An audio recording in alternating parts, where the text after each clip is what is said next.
April 27th, 1943. The shimmering waters of the Solomon Sea stretched beneath the cloudless sky as the morning sun cast long shadows across Henderson Field on Guadalcanal. Captain William Jefferson leaned against his P-40 Warhawk fighter plane, wiping sweat from his brow while studying the maintenance log. At 26,000 feet, he knew the air would be thin and frigid, a stark contrast to the oppressive heat and humidity that now clung to his flight suit. The Japanese Air Command believed their elite pilots would continue their dominance in the Pacific skies, unaware that their carefully calculated assessments were about to be shattered by a man they never expected to face in combat. Before we dive into this story, make sure to subscribe to the channel and tell me in the comments where you're watching from. It really helps support the channel. This is the remarkable account of how one overlooked pilot would defy every expectation, statistical probability, and military convention to become a legend that fundamentally changed aerial combat doctrine in the Pacific theater. "Another patrol along the usual route, Captain?" Technical Sergeant Marcus Riley asked, completing his inspection of the aircraft's engine compartment. The young mechanic had spent the entire night ensuring every component of the fighter was functioning perfectly. "Command thinks the Japanese are planning something big," Jefferson replied, his voice steady and measured. "Intelligence picked up increased radio traffic from Rabaul last night. They want us to keep our eyes open." Riley nodded, closing the engine compartment with practiced efficiency. "Well, she's ready to go. I adjusted the fuel mixture like you asked. Should give you better performance at higher altitudes." "I appreciate it, Riley," Jefferson said, placing a hand on the aircraft's metal skin, feeling the heat it had already absorbed from the tropical morning sun. As the highest-scoring African-American pilot in the 332nd Fighter Group, the famed Tuskegee Airmen, Jefferson had achieved remarkable success despite the skepticism and restrictions placed upon black aviators. His unit had been deployed to the Pacific rather than Europe, counter to the typical assignment of Tuskegee pilots, as part of what senior command privately called the Pacific Experiment. The unstated question, could black pilots perform effectively in the complex carrier-based naval air war against Japan? "Captain Jefferson!" called out a voice from across the airfield. Lieutenant Colonel James Warrington, the squadron commander, was walking briskly toward them, manila folder in hand. At 41 years old, Warrington had been flying since the Great War and commanded respect from every pilot, regardless of background. "Sir?" Jefferson straightened, offering a crisp salute. "At ease," Warrington said, returning the gesture. "Walk with me a moment." The two officers moved away from the aircraft, their boots kicking up small clouds of coral dust from the hastily constructed runway. "I've just come from a briefing with Admiral Halsey's staff," Warrington began, his voice low enough that only Jefferson could hear. "The Japanese are deploying a new fighter group to Rabaul. Intelligence suggests they've got something special planned, their best remaining pilots from the carrier fleet, reassigned to land-based operations." "That's unusual, sir," Jefferson commented. "Pulling pilots from carriers suggests they're prioritizing defense of their island bases." "Exactly," Warrington nodded, impressed by the captain's strategic insight. "What's more interesting is that they're reportedly led by Commander Takeo Nakamura. 27 confirmed victories over Allied aircraft since Pearl Harbor." Jefferson whistled softly. "A formidable opponent." "Indeed, and there's something else you should know." Warrington handed over the folder. "Our intelligence has intercepted Japanese communications, specifically mentioning your aircraft." Jefferson's eyebrows rose in surprise as he opened the folder to scan its contents. "They've noted your distinctive flight patterns and maneuvers," Warrington continued. "They're studying you, Jefferson. Your success hasn't gone unnoticed. 17 confirmed victories in just 4 months has gotten their attention." Jefferson read through the translated transcript with growing concern.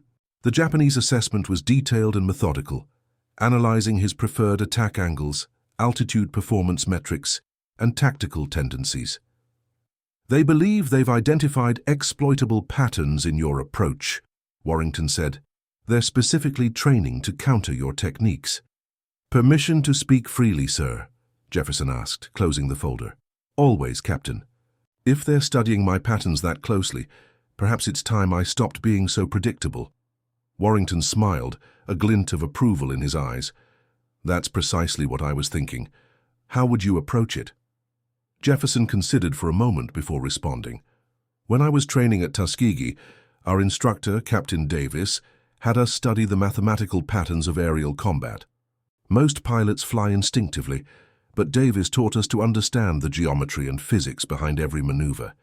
If the Japanese are expecting mathematical consistency in my approach, then you give them something they can't quantify, Warrington finished the thought. Exactly, sir. Something unpredictable yet controlled. A method within apparent chaos. Warrington nodded slowly. You have my authorization to modify your tactics as you see fit. Just make sure you brief your wingmen accordingly. I don't want any mid-air collisions because someone couldn't anticipate your next move.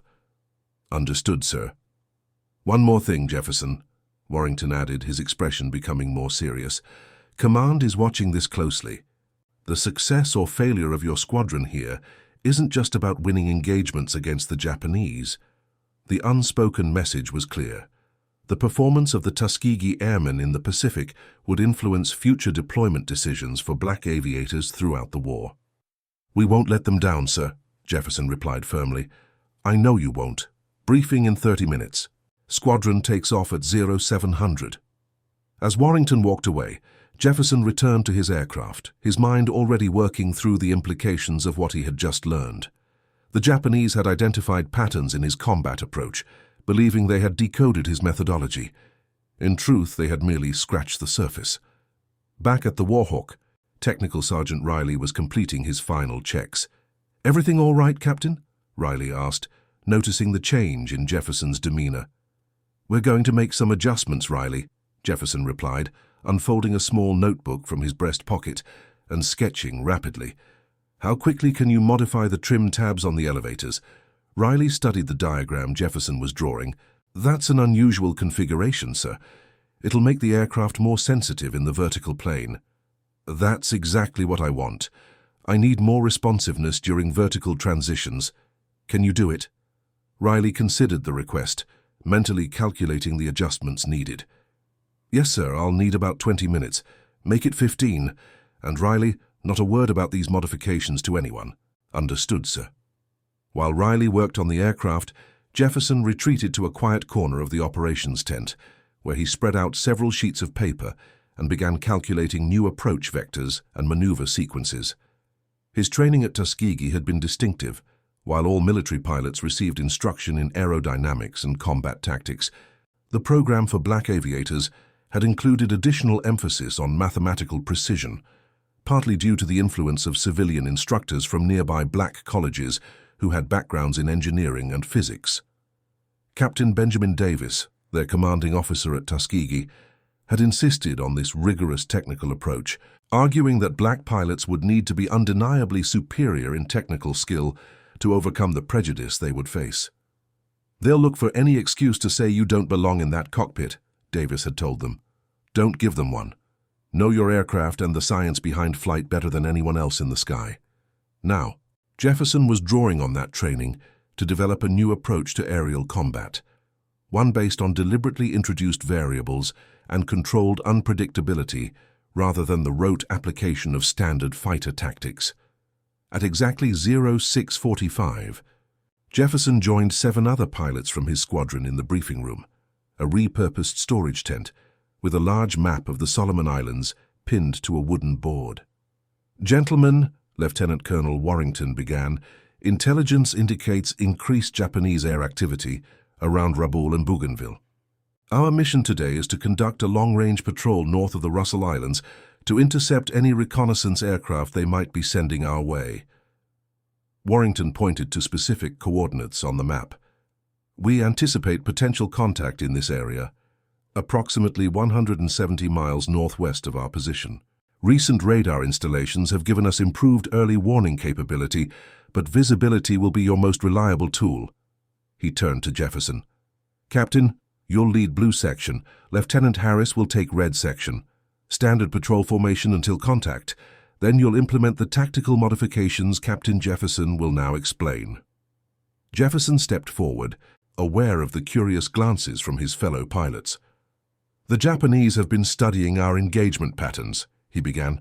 "They're expecting us to approach from specific vectors using conventional tactics. Today, we're going to introduce a new approach I'm calling vertical offset interception." He quickly outlined his concept, explaining how the squadron would initially approach as expected, but then execute a series of seemingly random altitude changes during the final engagement phase. "The key is mathematical variability within controlled parameters," Jefferson explained, sketching a diagram on the briefing board. "Instead of attacking in level flight or the standard diving approach, we'll continuously change our vertical position during the engagement, making our attack angles unpredictable while maintaining coordination through these timing intervals." Lieutenant Elroy Harris, a stocky Oklahoman with 21 months of Pacific combat experience, raised a hand. "With respect, Captain, that's going to burn a lot more fuel. Our range is already stretched on these long patrols." "Valid concern, Lieutenant," Jefferson acknowledged. "We'll compensate by flying at optimal cruise efficiency until we reach the patrol area. I've calculated that we can maintain standard range parameters if we're disciplined with throttle management during transit." Over the next 10 minutes, Jefferson detailed the specific maneuvers and timing sequences, answering questions and addressing concerns from the other pilots. Though skepticism remained visible on some faces, the respect Jefferson had earned through previous missions gave his approach credibility. As the briefing concluded, Warrington added a final note. "Intelligence believes the Japanese are specifically preparing countermeasures against our current tactics. Captain Jefferson's approach may seem unorthodox, but remember that unpredictability is often our greatest advantage." Dismissed. The pilots filed out of the tent toward their waiting aircraft. Lieutenant Harris fell in step beside Jefferson. "You really think this mathematical approach is going to work?" Harris asked quietly. "It's not just mathematics," Jefferson replied. "It's about breaking expectations. The Japanese study their opponents methodically. They excel at identifying and exploiting patterns. So we give them a pattern they can't quantify: controlled chaos." Harris nodded slowly. "Well, I trust your judgment. Just make sure your signals are clear up there. The last thing we need is confusion when the shooting starts." "Understood. Just follow the timing intervals we discussed. Your watch synchronized?" Harris checked his timepiece. 0657. Synchronized. At precisely 0700 hours. The 8 P-40 Warhawks of the 332nd Pacific Detachment roared down Henderson Field's coral runway, lifting into the clear morning sky in pairs. Jefferson led the formation, guiding them into a climbing turn that would set their course northwest toward the patrol area. As they gained altitude, Jefferson's thoughts turned to the larger significance of their mission. The Pacific Experiment, as Command called it, was more than just another patrol. It was a test case for the capabilities of black aviators in the Navy-dominated Pacific theater. Success or failure here would influence deployment decisions throughout the remainder of the war. His squadron had been sent to the Pacific partly because of Jefferson's background. Before the war, he had studied engineering at Howard University and had worked briefly with Pan American Airways as a ground crew member, giving him familiarity with long-range, over-water flight operations that most Army Air Force's pilots lacked. When the call came for volunteers with naval aviation knowledge to join the Pacific deployment, Jefferson had stepped forward. At 10,000 feet, the formation leveled off, the island of Guadalcanal now a green and brown smudge behind them. The vastness of the Pacific stretched in all directions, its blue expanse broken only occasionally by scattered islands and the white traces of waves. "Blue leader to all aircraft," Jefferson called over the radio. "Transition to cruise configuration, set power to 45%, maintain 10,000 feet. A series of acknowledgements came in response as the squadron settled into the patrol. The flight to the designated area would take approximately 1 hour at their current speed, giving Jefferson time to mentally rehearse his new tactical approach. The fundamental problem with conventional fighter tactics was their predictability. Most pilots were trained to execute specific maneuvers in response to specific situations. A Japanese Zero appearing on your tail called for a hard brake turn or a split S maneuver. A head-on approach dictated a deflection shot followed by a climbing roll. These standard responses were effective, but increasingly anticipated by experienced enemy pilots. Jefferson's new approach incorporated randomized vertical displacements during engagement sequences, creating attack vectors that would be difficult to predict while maintaining the squadron's overall cohesion. The key was the timing system. Each pilot would make altitude adjustments according to a pre-synchronized schedule, creating a constantly shifting three-dimensional formation. 53 minutes into the flight, Lieutenant Wilson's voice cracked over the radio from his position as right wingman. "Blue leader, I have radar contacts. Bearing 020, approximately 30 miles. Jefferson checked his instruments. "Acknowledged. How many contacts, Blue 4? "Difficult to determine," Wilson replied. "At least 12, possibly more." "All aircraft, prepare to implement vertical offset protocol," Jefferson ordered. "Check synchronization, SMARC." Each pilot acknowledged the time hack, ensuring their coordinated maneuvers would begin from a common reference point. "Blue section, climb to 15,000 feet. Red section, maintain current altitude, execute." The formation split as ordered, with Jefferson leading his 4 aircraft in a climbing turn, while Harris kept the other section level. This initial separation would create the vertical staging needed for their new approach. Through breaks in the scattered clouds ahead, Jefferson caught his first visual confirmation of the incoming Japanese aircraft, a formation of Mitsubishi A6M-Zeros, their distinctive silhouettes unmistakable against the blue sky. "I count 16 Zeros," Jefferson reported. 2 formations of 8. Blue section will engage the northern group. Red section, take the southern element. Begin vertical offset sequence in 30 seconds. As the distance closed rapidly, Jefferson studied the Japanese formation.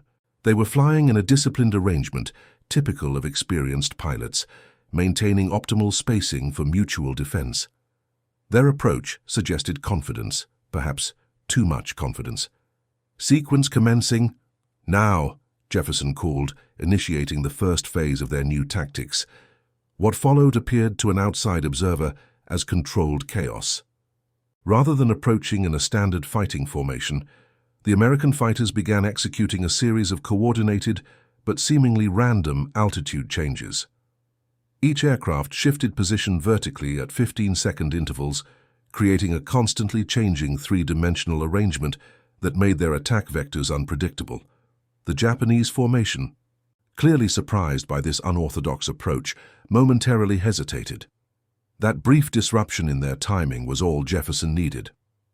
"Blue section, engage," he commanded, pushing his Warhawk into a steep diving attack that brought him directly through the Japanese formation from an unexpected angle.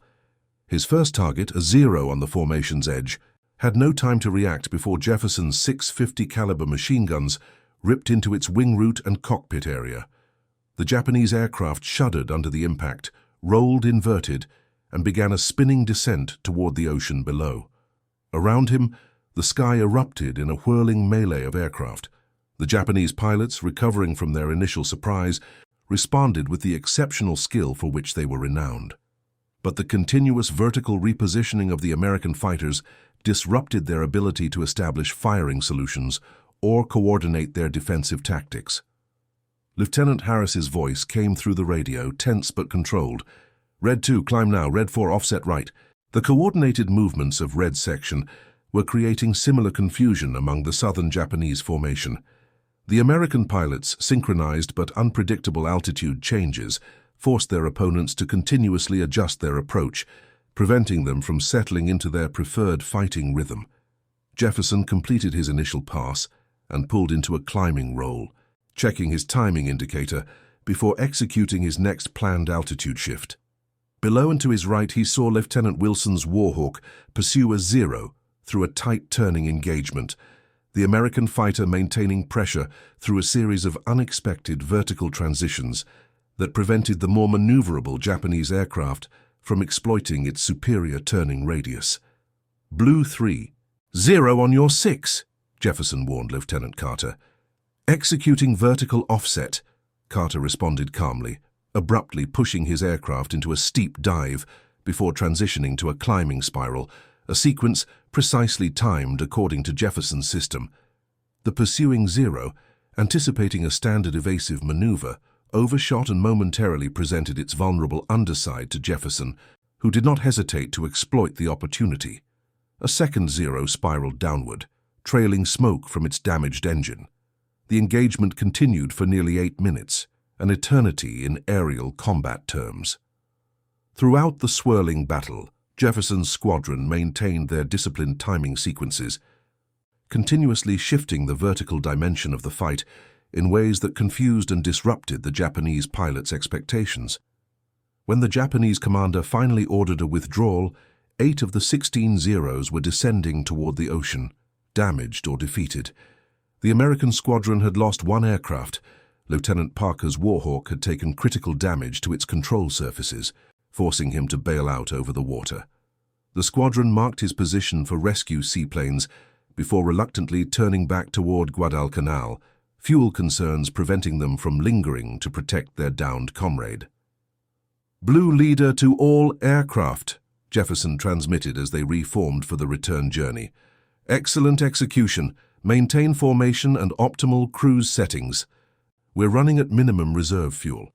The flight back to Henderson Field was conducted in disciplined silence, each pilot conserving fuel while processing what they had experienced. Jefferson's tactical innovation had proven remarkably effective, confounding Japanese pilots who had likely studied and prepared for more conventional American fighting methods. As they approached Guadalcanal, Lieutenant Colonel Warrington's voice came over the radio. "Welcome back, gentlemen. We've dispatched the Catalina rescue plane to Lieutenant Parker's position. Preliminary report, please." 8 enemy aircraft defeated, 1 of ours down, Jefferson reported succinctly. "Pilot alive, last seen in his raft." "Understood. Full debriefing upon landing." The squadron touched down at Henderson Field just after 1100 hours, each aircraft landing with fuel gauges hovering near empty. As ground crews swarmed around the fighters, checking for damage and beginning immediate repairs, Jefferson climbed down from his cockpit, muscles aching from the sustained tension of combat. Technical Sergeant Riley approached, eyes wide with excitement. "The modified trim tabs worked well, Captain." "Better than expected," Jefferson confirmed, removing his flight helmet and wiping sweat from his face. "The aircraft responded exactly as I needed it to." The post-mission debriefing was held in the same tent as the morning briefing, but the atmosphere couldn't have been more different. Where skepticism had prevailed before, now there was energized discussion, as pilots recounted the effectiveness of Jefferson's tactical innovation. Lieutenant Harris, initially the most vocal doubter, was now the most enthusiastic supporter. "It was like they couldn't figure out what we were doing," he explained to Warrington. "Every time they thought they had one of us lined up, we'd shift position in a way they weren't expecting. Their timing was completely disrupted." Warrington listened intently, occasionally making notes as each pilot provided their observations. When everyone had spoken, he turned to Jefferson. "It appears your approach was successful, Captain. 8 confirmed victories against 16 opponents with only 1 loss on our side. Exceptional results by any standard." "Thank you, sir. But the credit belongs to the entire squadron," Jefferson replied. "The system only worked because every pilot executed their role with precision." "Nevertheless, it was your concept," Warrington acknowledged, "and I believe it merits further development." He stood, addressing the entire group. "Gentlemen, I'll be forwarding a full report of today's engagement to Pacific Command. Captain Jefferson, I want you to prepare a formal tactical memorandum detailing this vertical offset approach, including all mathematical formulas and timing sequences. We may have stumbled onto something significant here." As the debriefing concluded and the pilots dispersed, Warrington held Jefferson back with a hand on his shoulder. "This is important, William," he said, the rare use of Jefferson's first name emphasizing his seriousness. "What your squadron demonstrated today goes beyond just winning a single engagement. It shows the potential for innovative tactical thinking to overcome conventional advantages." Jefferson understood the double meaning. His squadron's success challenged not only Japanese air superiority, but also the military establishment's doubts about black aviators. "I'll have the full tactical analysis ready by tomorrow morning, sir," Jefferson promised. "Good. Because this is just the beginning," Warrington said. his expression revealing a mixture of satisfaction and determination. "The Japanese will adjust once they recognize what we're doing. We need to stay ahead of them." As Jefferson left the debriefing tent, squinting against the bright midday sun, he knew Warrington was right. Today's success was significant but temporary. The dynamic nature of aerial warfare meant that each innovation would eventually be countered, requiring continuous adaptation and evolution of tactics. Walking back toward his quarters, Jefferson pulled out his notebook and began sketching new variations of the vertical offset system, already anticipating how the Japanese might respond and how his squadron should counter that response. What neither Jefferson nor anyone else at Henderson Field yet realized was that they had just encountered the advance elements of a specialized Japanese fighter group specifically formed to reassert air dominance in the Solomon Islands. Commander Nakamura, leading from the rear of the formation, had survived the engagement and was now returning to Rabaul with valuable observations about the Americans' unexpected tactics. The aerial chess match that would unfold over the coming weeks would test the limits of both sides' tactical innovation, strategic thinking, and piloting skill. For Captain William Jefferson and his squadron, it would become a defining chapter in their service, one that would challenge everything they thought they knew about aerial combat and ultimately rewrite the doctrine of fighter engagements in the Pacific theater. 3 days after their successful engagement, Jefferson stood beside Lieutenant Colonel Warrington on Henderson Field's eastern edge, watching the morning patrol take off. His squadron had been given 48 hours of ground duty to rest and refine their new tactics, while other units maintained the constant air cover that Guadalcanal required. "Command is impressed," Warrington said, breaking the comfortable silence as the last P-40 disappeared into the distance. "Admiral Halsey's staff specifically requested more details about your vertical offset approach." Jefferson nodded, appreciating the significance. Admirals rarely took interest in Army Air Force's tactical developments, especially those originating from a segregated unit. "Have they received my full analysis?" "This morning, but there's something else." Warrington handed Jefferson a folder stamped with "Top Secret" in bold red letters. "Intelligence has decoded additional Japanese communications. They're bringing in someone special to counter you." Jefferson opened the folder, scanning the typewritten pages within. "Commander Takeo Nakamura," he read aloud, "present during our engagement 3 days ago. He was flying at the rear of their formation, observing rather than directly engaging," Warrington confirmed. "According to this intercept, he's requested specific resources to develop counter-tactics against your squadron." The intelligence report detailed how Nakamura had been given command of a specialized fighter group at Rabaul, comprising 48 of Japan's most experienced remaining pilots.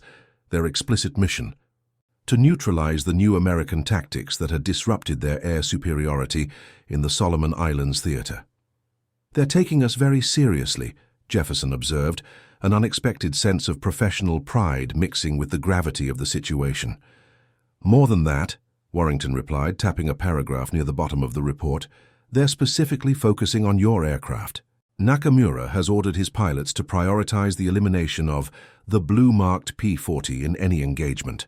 Jefferson instinctively glanced toward his fighter, parked among the others in the revetment area. The distinctive dark blue stripe across its tail, his personal identification mark, now made it a primary target for the enemy. "Should I consider removing the marking, sir?" Warrington considered this for a moment before shaking his head. "Actually, I think we might use this to our advantage.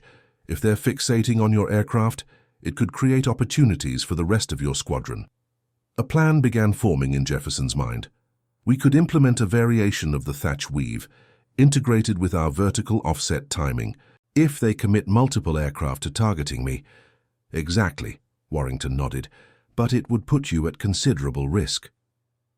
"Risk is part of the equation, sir," Jefferson replied matter-of-factly.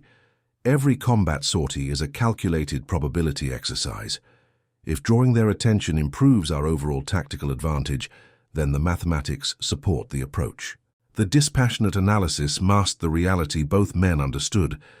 Jefferson was volunteering to serve as bait in an aerial trap, a role that significantly decreased his personal survival probabilities. "I'll authorize the modification to your tactical plan," Warrington said finally. "But I want Lieutenant Harris fully briefed as your potential replacement squadron leader, just in case." "Understood, sir."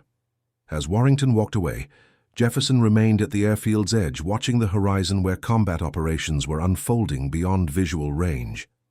The mathematical precision of aerial combat had always appealed to his analytical mind, but now he found himself contemplating the human element beneath the calculations. Before the war, Jefferson had pursued engineering at Howard University with plans to design aircraft, not fly them. The military's rigid segregation policies had initially restricted black Americans to support roles, but the pressing need for pilots had eventually led to the Tuskegee program. Jefferson had seized the opportunity, discovering an aptitude for flight that matched his technical understanding of aircraft systems. Now, standing on a contested island thousands of miles from home, he was developing combat tactics that were drawing attention from the highest levels of command. It was a remarkable position that would have seemed impossible just a few years earlier. "Captain Jefferson," a voice called from behind him. Jefferson turned to see Technical Sergeant Riley approaching, clipboard in hand. "I've completed the calculations you requested for the modified trim settings," Riley said, handing over a sheet filled with neatly organized figures. "Based on your specifications, I've also prepared adjustment schedules for the other aircraft in the squadron." "Excellent work." "Sergeant," Jefferson replied, scanning the numbers, "these look right. When can the modifications be implemented?" "We can begin immediately. I've already briefed my maintenance team. We should have all 8 aircraft ready by 1600 hours today." "Perfect, please proceed."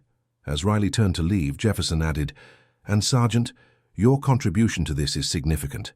Make sure that's noted in the maintenance logs." Riley nodded, a smile briefly crossing his face.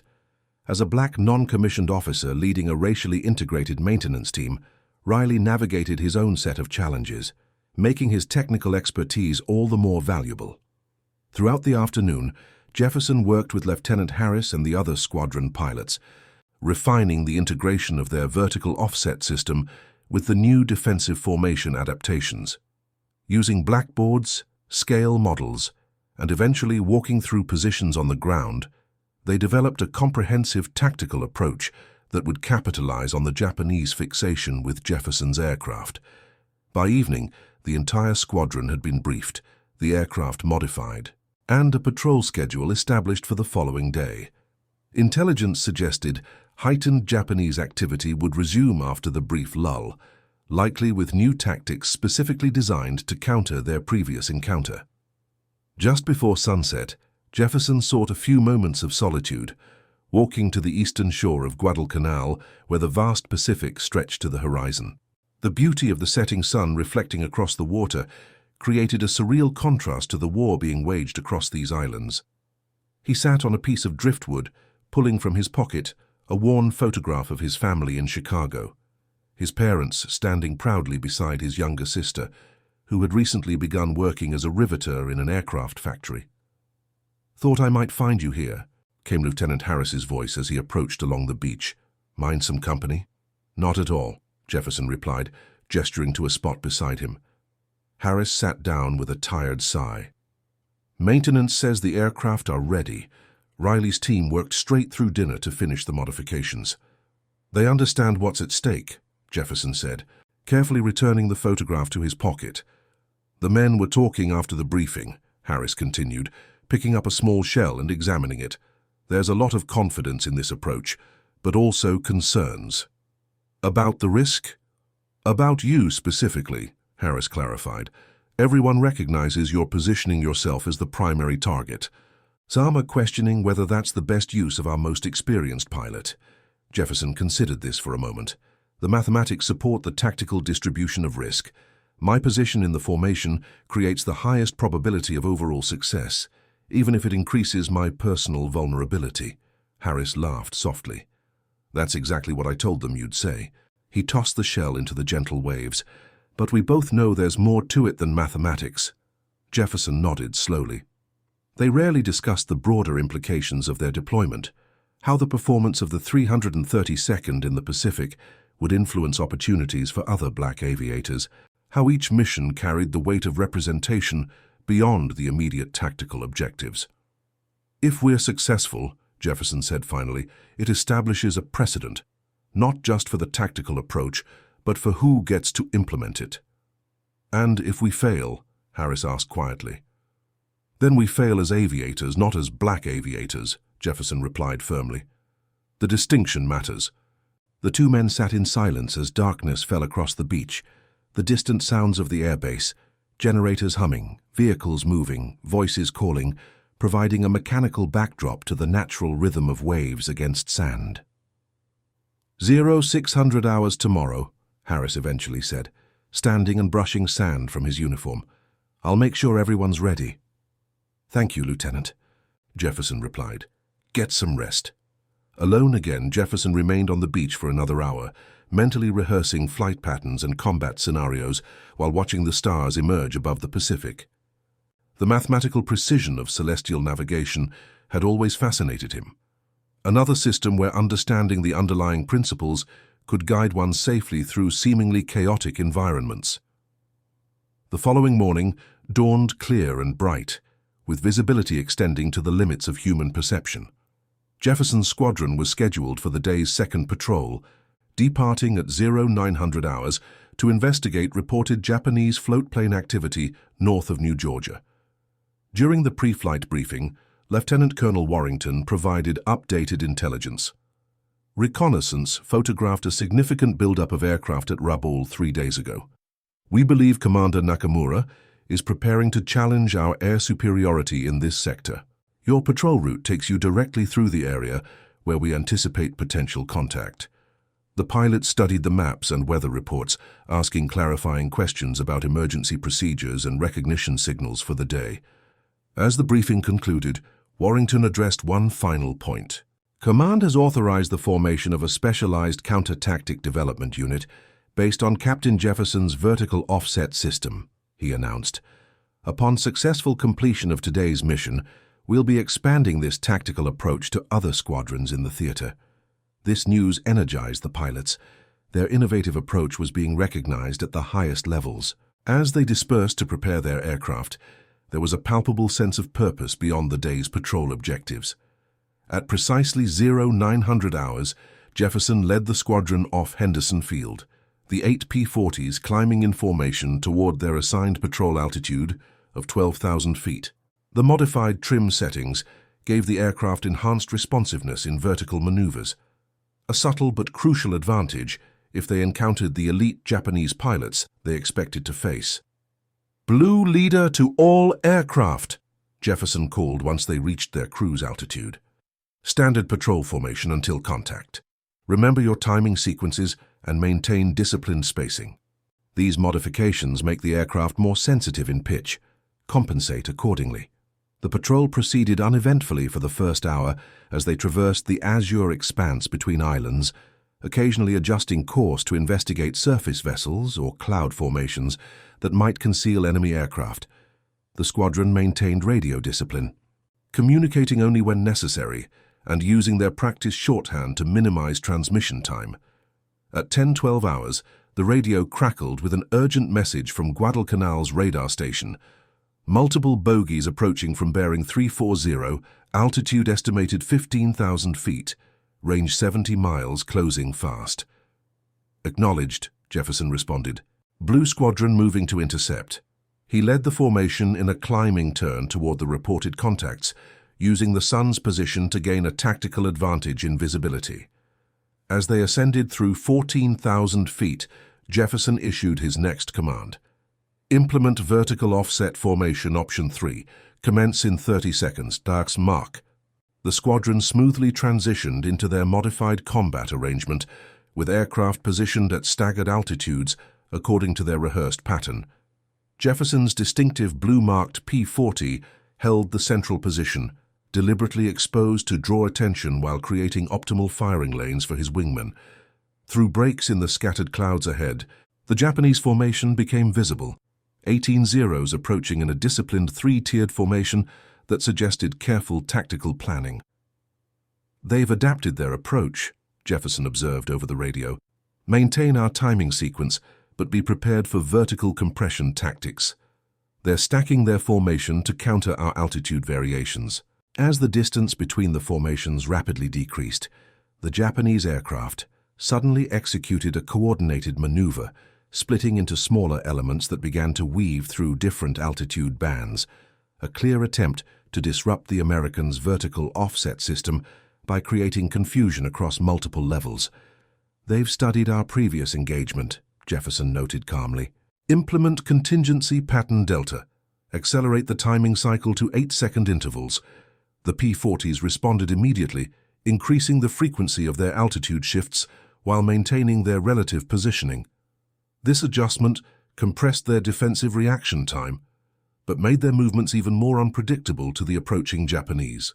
When the formations merged at over 400 miles per hour of closing speed, the sky erupted into a complex, three-dimensional chess match of aircraft maneuvering for advantage.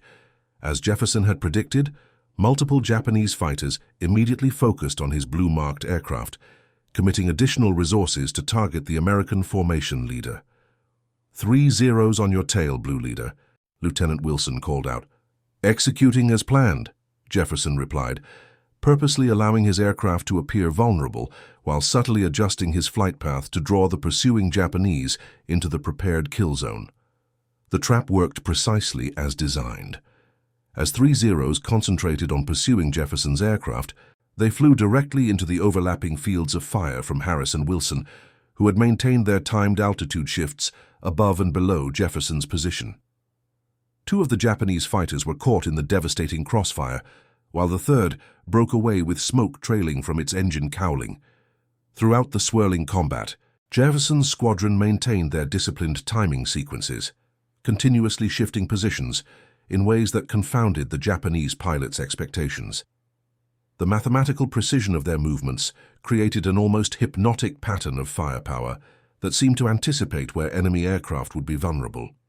Commander Nakamura, recognizable by the red stripes on his Zero's fuselage, directed his pilots with exceptional skill, adjusting their approach multiple times to counter the Americans' tactics. But each adaptation was met with a corresponding shift in the vertical offset timing, creating a dynamic tactical environment where the Americans maintained a crucial initiative advantage. After 12 minutes of intensive combat, an eternity by aerial engagement standards, the Japanese formation began to disengage, having lost 7 aircraft while inflicting damage on 3 American fighters. As they withdrew toward Rabaul, Jefferson resisted the temptation to pursue, aware that fuel considerations and the condition of his damaged aircraft made further engagement imprudent. "Blue Leader to all aircraft," he transmitted. "Reform at 12,000 feet, damage reports." Lieutenant Carter's aircraft had taken heavy damage to its left wing and was struggling to maintain altitude. Lieutenant Wilson reported his engine running roughly after taking fire through the cowling. Jefferson's own aircraft had sustained multiple hits along the fuselage, though all control surfaces remained functional. "Blue 5, Blue 4 and myself will require priority landing at Henderson," Jefferson informed the ground controllers as they turned back toward Guadalcanal. No serious injuries, but 3 aircraft with significant damage. The flight back to base was tense, with Carter's damaged P-40 requiring constant attention from his wingman to stay aloft. When they finally approached Henderson Field, Jefferson ordered the most severely damaged aircraft to land first, while the rest of the squadron maintained a protective cover until all were safely on the ground. As ground crews swarmed around the returning fighters, Lieutenant Colonel Warrington approached Jefferson's aircraft, waiting as the captain completed his shutdown procedures and climbed wearily from the cockpit. 7 confirmed, 3 probables, Jefferson reported, removing his flight helmet. 3 of our aircraft damaged but repairable, no casualties. Warrington nodded, his expression revealing both satisfaction and concern. The Japanese are adapting quickly. This Nakamura is as good as intelligence suggested. Better, Jefferson agreed. He recognized our pattern and implemented an effective counter within minutes. We were fortunate our contingency planning anticipated his approach. The debriefing that followed was more extensive than usual, with intelligence officers recording every detail of the engagement. The Japanese tactical adaptations were of particular interest. Their three-tiered formation had been a sophisticated response to the Americans' previous success, suggesting a level of analysis and counter-innovation that demanded respect. As the debriefing concluded, Warrington made an announcement that silenced the room. Effective immediately. Captain Jefferson's vertical offset system is being implemented as standard doctrine for all fighter squadrons in this theater. Training officers from 5 additional units will arrive tomorrow to begin learning the methodology. The implications were significant. A tactical innovation developed by a black officer from a segregated unit was being adopted as standard procedure throughout the Pacific Air War. It represented a validation that transcended the immediate combat results.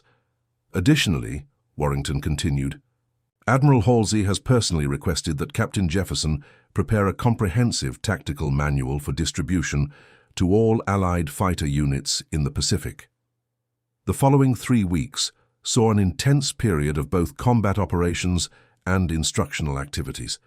While maintaining their regular patrol schedule, Jefferson and his pilots trained officers from other squadrons in the vertical offset system, explaining both the mathematical principles and practical applications. The Japanese continued to adapt their own tactics in response, leading to an accelerating cycle of innovation and counter-innovation that tested both sides' strategic thinking. Commander Nakamura proved to be an exceptional opponent, constantly adjusting his approach to probe for weaknesses in the American system. By the second week of May, Jefferson's squadron had accumulated an impressive record of victories, 32 confirmed Japanese aircraft defeated, while losing only 2 of their own pilots. The success was drawing attention throughout the Pacific Command structure, with senior officers from both Navy and Army Air Forces visiting Henderson Field to observe the tactical system firsthand. On May 15th, intelligence reported a major Japanese air operation being prepared at Rabaul. Reconnaissance photographs showed unusual activity, with aircraft being specially modified and ground crews working through the night under floodlights. Analysts believed Commander Nakamura was preparing a significant counterstrike aimed specifically at neutralizing the vertical offset system that had disrupted Japanese air superiority. "They're getting desperate," Warrington observed during the morning briefing. "Our success rate is hampering their ability to maintain air cover for their naval operations. They need to re-establish control if they're going to continue resupplying their garrisons in the Solomons."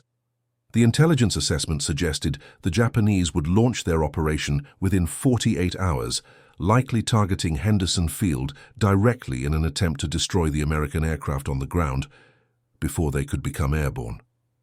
"We have an opportunity here," Jefferson noted, studying the reconnaissance photographs. "If they're committing significant resources to this operation, we could potentially set a trap that would severely deplete their remaining experienced pilots." Over the next day, Jefferson worked with Warrington and the intelligence staff to develop a counter-operation. Rather than waiting for the Japanese attack, they would position their aircraft along the likely approach route, creating an ambush scenario that would capitalize on the Americans' growing experience with the vertical offset system. "The key is early detection," Jefferson explained during the planning session. "We need our radar stations at maximum alertness and patrol aircraft positioned to provide advanced warning without themselves becoming vulnerable." The operation was set for May 17th. That morning, under cover of pre-dawn darkness, Jefferson led his squadron and 2 others, 24 P-40s in total, to predetermined positions northwest of Guadalcanal. The aircraft were stationed at varying altitudes between 8,000 and 20,000 feet, creating a 3-dimensional interception net that incorporated the principles of the vertical offset system on a much larger scale. At 0734, radar stations detected a large formation of Japanese aircraft approaching from the direction of Rabaul.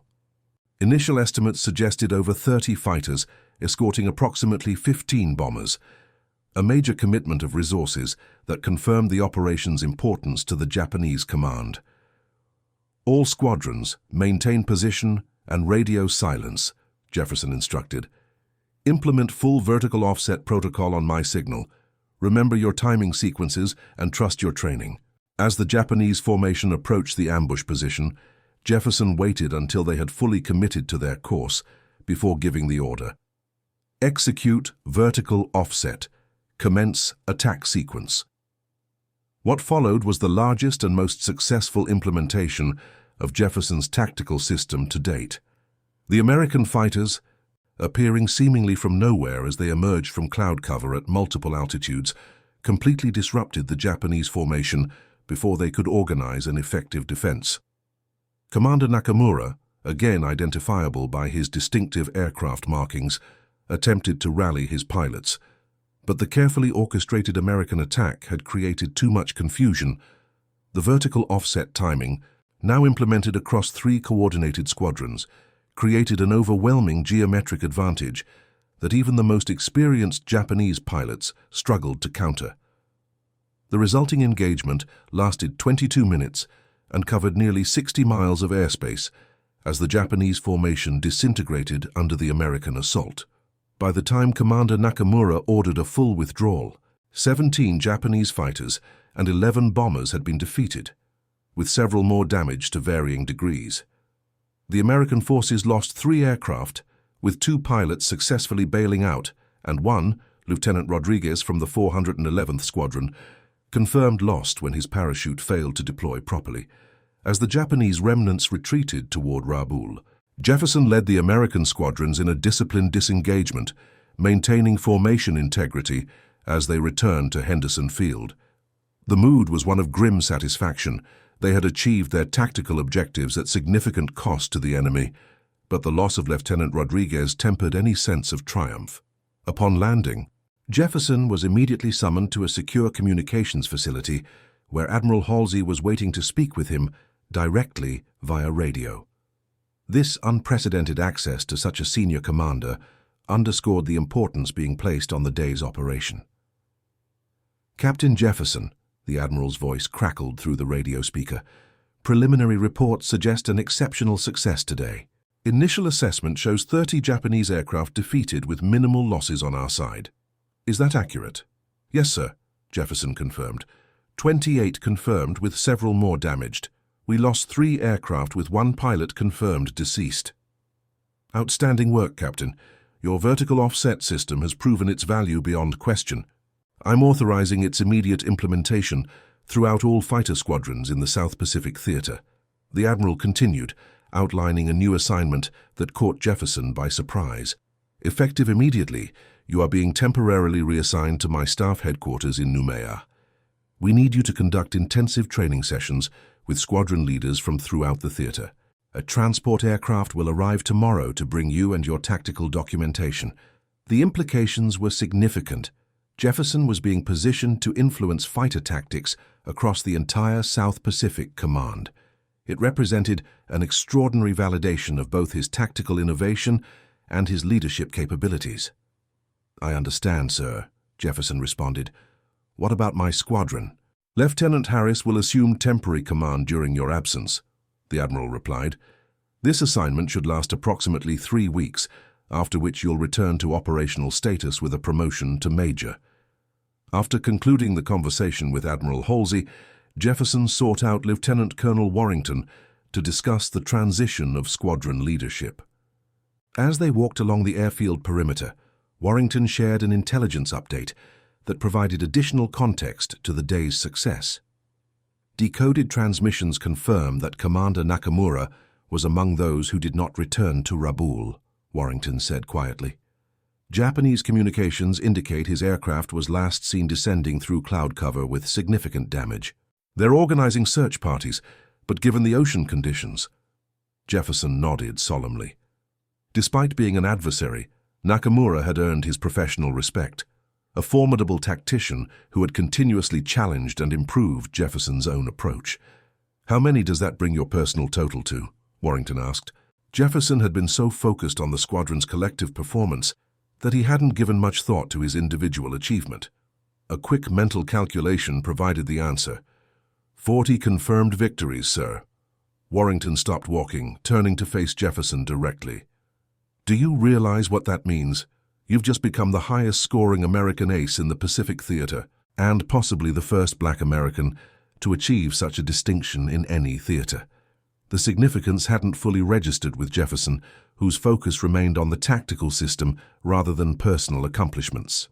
But Warrington's words brought the broader implications into sharp focus. His success represented not just a personal achievement, but a milestone that challenged long-standing assumptions about who could excel in combat aviation roles.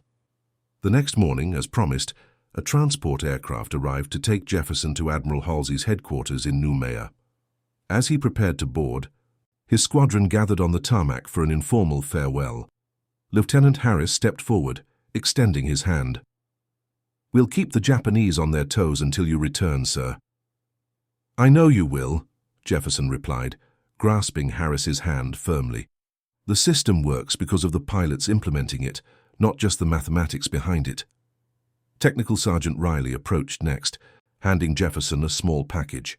"Reference materials you requested, sir, and I took the liberty of including the maintenance specifications for the trim modifications. The engineering staff at headquarters will want those details." Jefferson thanked Riley, recognizing that the sergeant's technical contributions had been crucial to the tactical system's success. The entire squadron had played vital roles in developing and refining the approach that was now changing fighter operations throughout the theater. As the transport aircraft lifted off from Henderson Field, Jefferson watched the island of Guadalcanal recede beneath him. What had begun as an experimental deployment of black aviators to the Pacific had evolved into something much more significant, a demonstration that innovation could emerge from unexpected sources when talent was allowed to flourish regardless of background. The implications extended beyond the immediate tactical success. Jefferson's vertical offset system represented a fundamental shift in how fighter combat was conceptualized, moving from instinctive dogfighting to a more structured, mathematically precise approach that maximized aircraft capabilities and pilot coordination. In the weeks and months that followed, Jefferson's system was implemented throughout the Pacific theater, contributing to a gradual shift in air superiority that would help enable the Allied island-hopping campaign. The Japanese, having lost many of their most experienced pilots in the failed counteroffensive against Henderson Field, never fully recovered their earlier aerial dominance. For Captain William Jefferson, soon to become Major Jefferson, the legacy of his innovation continued long after the war. The mathematical principles underlying the vertical offset system would influence post-war fighter tactics and eventually find their way into the computer-assisted combat systems of the jet age. But perhaps more importantly, his success helped challenge the military establishment's assumptions about who could excel in the most demanding combat roles. The Pacific experiment of deploying Tuskegee Airmen to the Naval Air War had proven not merely successful but transformative, establishing precedents that would contribute to the eventual desegregation of the armed forces. In the official history of the Pacific Air War, the sudden shift in combat effectiveness against Japanese fighter groups in May 1943 would be attributed to many factors: improved aircraft, better trained pilots, and enhanced coordination systems. But those who were there would remember how one pilot's innovative approach to mathematical aviation principles had changed the equation, creating an asymmetric advantage that the Japanese never expected and could not effectively counter. The legacy of the vertical offset system and the black aviator who developed it would continue to influence military aviation long after the sounds of combat had faded from the Pacific skies, a testament to how innovation can emerge from unexpected sources when talent is recognized regardless of background. And that concludes our story. If you made it this far, please share your thoughts in the comments. What part of this historical account surprised you most? Don't forget to subscribe for more untold stories from World War II, and check out the video on screen for another incredible tale from history. Until next time.